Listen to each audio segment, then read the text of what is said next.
பரம்பொருள் அப்படின்னு இறை மார்க்கத்துல நிறைய பேர் சொல்றாங்க. நீங்க அதுவே அறிவியல் ரீதியா பருப்பொருள்னு பருப்பொருள் சொல்றோம். பருப்பொருள் மட்டும் இல்ல, பருப்பொருள் உருவத்துக்குள்ள வந்துடும். அந்த பருப்பொருள மாறினது எது? அது பரம்பொருள். பரம்பொருள் சொல்றது உருவமற்ற தன்மை. அந்த வெப்பங்கிறது உருவமற்ற தன்மை தான் உருவம் உள்ள பருப்பொருளா மாறும். அப்ப இவங்க சொன்ன பரம்பொருள்ன்ற வார்த்தைக்கு வெப்பம் பொருந்துடும்.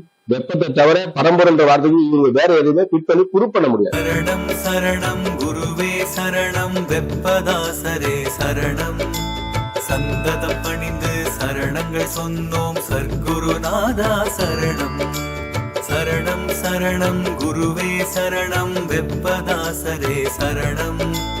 சந்ததம் பணிந்து சரணங்கள் சொன்னோம் சர்க்குருநாதா சரணம்.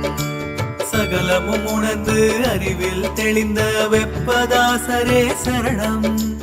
சகலமும் உணர்ந்து அறிவில் தெளிந்த வெப்பதாசரே சரணம்.